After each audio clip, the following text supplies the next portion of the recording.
week on the show, we investigate our government, give important issues the time that they deserve, and work in some humor along the way. But on this Independence Day weekend, we have a special presentation, and we call it America, Pride and Passion. This is the iconic Flying Fortress that helped us win the last World War. I forgot how big the sucker is. And it's one of the last remaining B-17s that can still take flight. And we'll take a flight over Florida and through history. Which ones would you like to see? These ones right here. And he finds lost treasure for war heroes and sends it home. This is hard to talk about. And she just got a medal she thought was lost forever. I miss him every day. Plus a D-Day hero, the first American to land on the beaches of Normandy, retired in Tampa Bay. And he told us a story we've never heard before. We were jumping a little ahead of time. They're dropping all these bombs right on the place where we were going in. This is a special presentation of Fox 13 News. America, Pride and Passion. Hello, I'm Craig Patrick here at the Armed Forces History Museum in Largo. This is a trip through history that'll bring the American spirit to life. From our Declaration of Independence and revolution that defeated an empire to a world at war and brave Americans who fought for freedom time and time again. We start with World War II, an iconic bomber and the men who flew it. To fight together until victory and peace had been achieved. 800 Flying Fortresses attacked targets at Berlin, Germany. The B-17 Flying Fortress smashed Hitler's war machine and helped bring the American century to life. Well, it actually was the thing that turned the tide of World War II. Most of the iconic B-17s are gone, lost in war, or dismantled in peace. And of the 100 or so that still exist, only a few can still take flight. I forgot how big the sucker is. And this B-17, named Aluminum Overcast, is ready for takeoff. You can smell the smoke, hear the knocks, see the waste guns in bomb bay, and feel the history. To document this flight, photojournalist Charles Carter joined me from the skies over Sebring to the bombing range at Avon Park. It rattles in flight, but it was sturdy in war, and you can see how it hammered the Nazis in World War II. America built it to pound the enemy on the ground, shatter enemy planes in the air, and take a beating in combat and still come home. That's one of the reasons why we called it a flying fortress. This one didn't break as much. It came back more often with damage.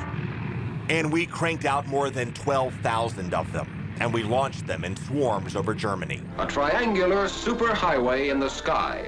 The Nazis could not keep up.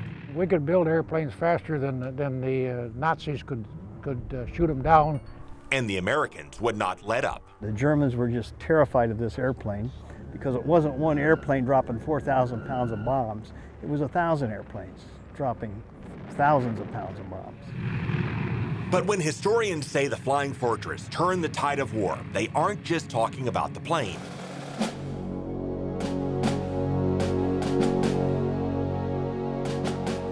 In fact, they're really talking about the men who trained or fought on it. And some of them, like Lynn Loy, met us on the ground to bring it home. The flames were coming from the number 3 engine clear back to the tail. Got an engine on fire. That happened a lot. You pull the pins and the door is supposed to go off into space. It didn't, it stayed in. Come on, you guys, get out of that plane. Bail out. And unlike our flight, they flew through blazes of gunfire and blasts of freezing air that whipped through the planes. You're in that thing freezing for 10 hours, there's no bathroom, and you get back and you look around your bunks when you get back at night, and half of them are empty because those guys didn't come back. And you get up the next morning and go do it again. Bob Barbin trained the B-17 crews in Avon Park more than 70 years ago. We had those boys for 3 months and then they were gone. Many he trained were shot down over occupied France. Those boys really took a beating, and there weren't too many of them left to get in their 25 or 30 missions. Here we are today, thanks to them. And that's why they still fly the Flying Fortress. And if kids come out and look at this, and they decide, that was pretty neat, I want to know more about that. And they go back and grab a book out of the library or ask Grandpa, we've done our job.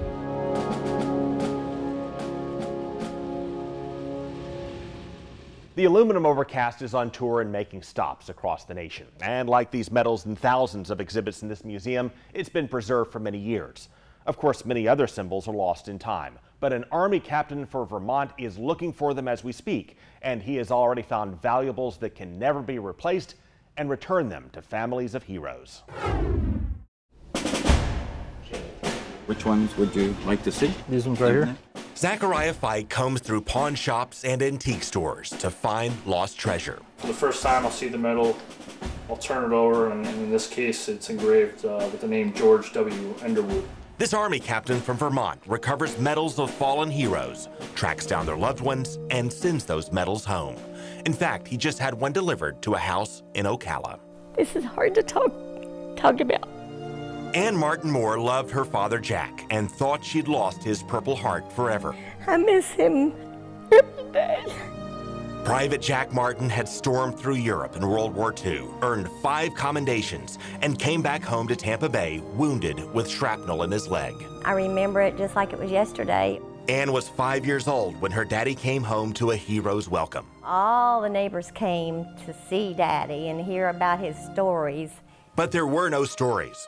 Jack Martin took whatever he did to get those commendations to his grave nearly 40 years ago. Daddy never talked about it. Very little information that came from him. Matter of fact, none at all that I can remember. And the 2 Purple Hearts he earned for his wounds were also lost in time. One disappeared during a family move, while the other passed through remarriage onto distant relatives many steps removed. And that's the one Captain Fike tracked down through his project called Purple Hearts Reunited. This was the last tangible item that a family had ever received, and they cherished these Purple Hearts. I can't even tell you how I felt about that.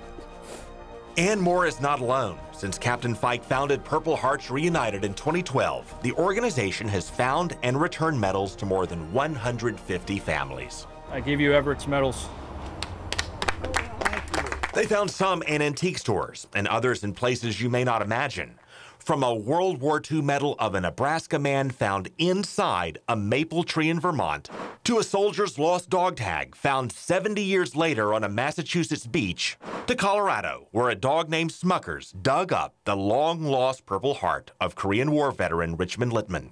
He died 25 years ago, but his family accepted his Purple Heart. That is a definite meant to be, to find that Purple Heart, for a dog to dig it up.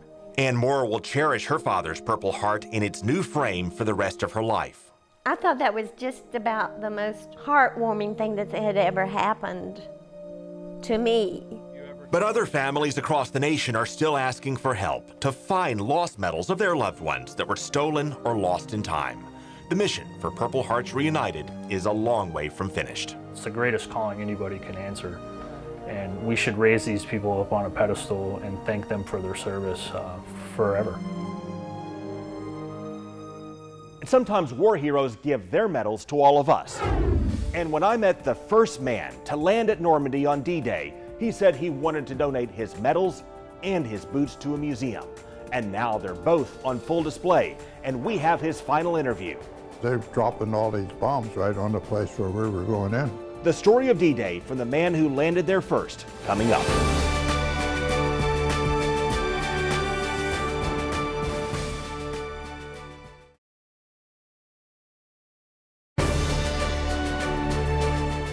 The Armed Forces History Museum here in Largo hosts one of the largest collections of World War II memorabilia in the nation, and this is clearly one of the highlights. You're looking at the first boots to land at Normandy. You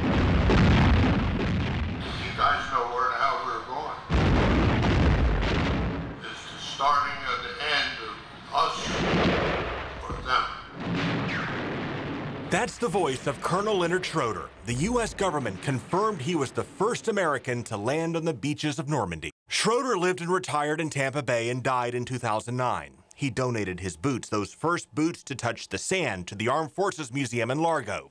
And he gave his final interview to Fox 13. He shared his story with me 7 years ago. Well, about 80% of the guys in there in that boat were sick, upchucking. You will not see any pictures of Schroeder in these old films of D-Day. He got there before the cameras did. In fact, his boat arrived a little too early. And they were running late on that Air Force schedule. On ours, we were jumping a little ahead of time. They're dropping all these bombs right on the place where we were going in. So he had to dodge German gunfire and Allied bombs while grounding the boat. Without getting bombed by our own guys. As he charged the Nazi fort, machine gun bullets ripped through his arm. Went through here and one came out there, and this just blew out. But he killed the machine gunner and cleared the path to freedom. You break a hole in the seawall wide enough and clear enough to let the vehicles and the tanks get through. Schroeder said he had learned how to fight as a child. Bullies used to trap him in holes. They put me in a damn hole out there in the schoolyard. When the bell rang for everybody to go in the morning, I couldn't get out of that hole. He said those bullies dulled his fear and drove him to fight. And the Army needed a fearless fighter. And so the colonel stepped up and walked right into the most important battle of our time. Schroeder told his men to expect 7 of 10 to die, but not one of them deserted, and Schroeder led by example by leading the charge. So you might expect to see his boots at the Smithsonian in Washington, and the Smithsonian did want them there. But Schroeder wanted them here among the exhibits and paintings in Tampa Bay. And that brings us to another painting that you will not see in a museum because it now belongs to the mother of a fallen hero. Lloyd Sowers has the story of Christian Pike.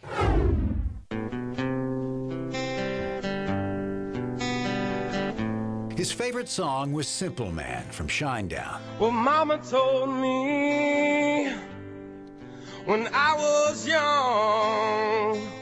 Early on, he learned about duty and strength, simple values that would serve him well in the Navy. He was with a SEAL team in Afghanistan on a rooftop when he was hit. His mother, Diana, got the call. What I had worried about as a mom was that Christian was on that rooftop, alone, thinking that he was dying. And that, you know, as a mom, I just can't imagine my boy laying there alone. Since it beside me, my only son. For Diana, the bond with Christian ran extra deep. His father died when he was 11. Diana was in the Army, and they moved from base to base. And I taught him how to fish, and I taught him how to camp and how to hike, and all the things that I thought he would know. So having him gone is just, it's been really hard. The grieving and the gratitude. Knowing that Christian gave his life for our country, in service to our country, just, it hit me hard. Diana's friend of many years, Jim Peters, an artist, began to think about what he could do. He asked Diana to send him years of Christian's photos. He wanted to capture the essence of a life cut short. He listened to the song as he painted. Oh, don't you worry, you'll find yourself. That bright smile comes back to life. Christian stands in dress uniform, down to every detail. He worked on it for months. What can I do to improve this? How can I make this a little bit better? And I'll fine-tune it. Jim paints Christian through childhood with his sister, later serving his country. There's his uncle, a Green Beret, looking on, so proud. But for the painting to be complete, he knew the question he had to ask. I called her, I said, Diana, do you want to be in the painting? And she says, yeah, that'd be great. I was like, oh, good. I can actually bring you two together and put you in this piece. And, you know, sorry, you can be there with him again. She would always look toward the son she loved so much. I was honored that he would think of that. I mean, it's taken him more than a year and a half to paint the painting. I can't imagine the man hours just doing this on his own. No one can imagine their connection and her loss, but at least on Jim's canvas, a mother's love and a simple man lives on. Baby, be a simple kind of man. Jim and Diana work with us. Jim heads our graphics department and is based here in Tampa, while Diana works at our station in Washington, D.C. They worked together and became friends. Meanwhile, Christian Pike was awarded the Bronze Star with Valor after he died. He was 31 years old. Coming up, see how Tampa Bay ramped up for World War II with hundreds of thousands of bombs and a mission that's still flying high. Plus, see how a Wesley Chapel man built an unusual coin collection by supporting the troops.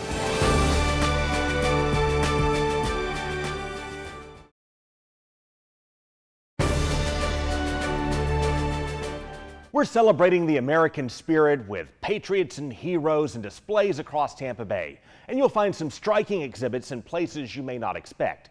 Evan Axelbank caught up with a man who honors our military with a rare collection of coins.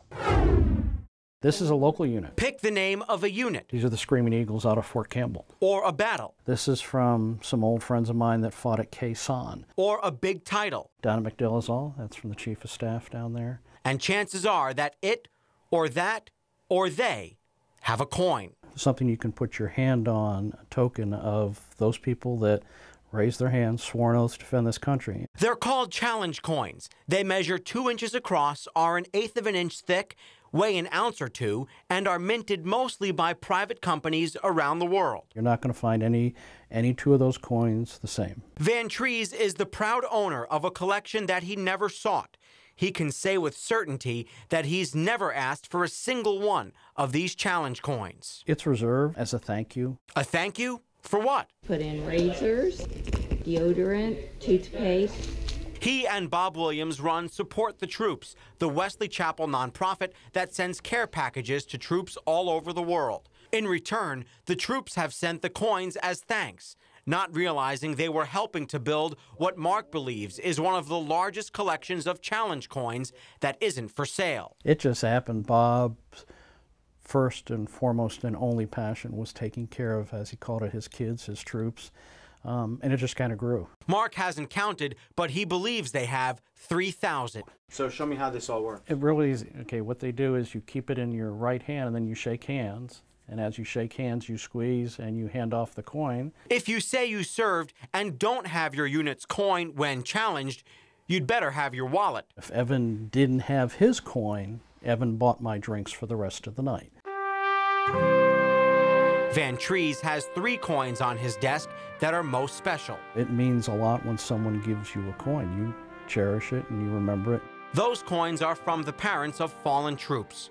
One of them is the coin of 24-year-old Dimitri Del Castillo of Tampa. These sit right on my desk and I get to look at them every day. Kind of reminds me of the, freedom isn't free. Van Trees is surrounded by those reminders. For the last 40 years, we've put our kids all over the face of this earth protecting freedom. Okay, so we're going to still keep sending care packages. We'll keep adding to the collection as we get more and more coins.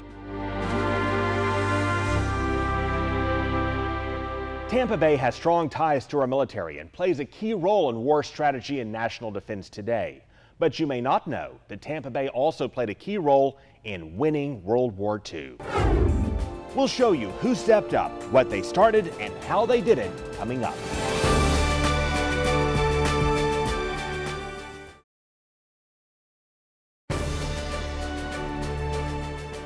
The American spirit drove our independence that makes us always citizens, never subjects. And that gave us great power, which, among other things, helped us free Europe and rebuild it from the ashes of war.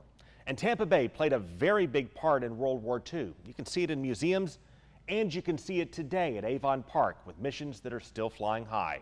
Once again, here's Lloyd Sowers. Fighter planes screaming overhead. It's another day in paradise for Buck McLaughlin. I think we do it as well here as any other range in the world. At the edge of space above and wide open space below. Avon Park Air Force Range is 106,000 acres, a little bit over that. This retired fighter pilot found a home. Still remember what it's like to be one of those line pilots. Now he's in charge of turning military surplus into targets. You want a Russian-made rocket launcher? And from a few hundred feet up, a couple hundred knots, it looks very realistic. Full of bullet holes and practice bomb fragments, add some cargo containers, and Buck's world can be a simulated village. Established in 1942, 10,000 people were stationed at Avon Park. It was home to the B-26 Marauder, the plane they joked won a day in Tampa Bay. Nice rhyme, but not true. We do not lose one a day. You know, it doesn't rhyme when you say one a month in Tampa Bay or something like that. That doesn't rhyme. Base historian Kathy Courtier's office is like a connection to the people who served here. Attitude of do or die, we're going to do this. It was just their attitude that I really want people to know about. At Avon Park, 100,000 bombs were dropped during World War II alone. Now they're challenging a new generation. What they need to train on, what kind of target sets they want to see, and then we make it a reality. The planes and technology have changed, but the job dates back to 1942. At Avon Park, they're still training for the next mission. Thank you for watching this special presentation. We'll continue to follow the patriots and heroes and everyday people who keep the American spirit alive. And we'll keep telling their stories right here on Fox 13 News.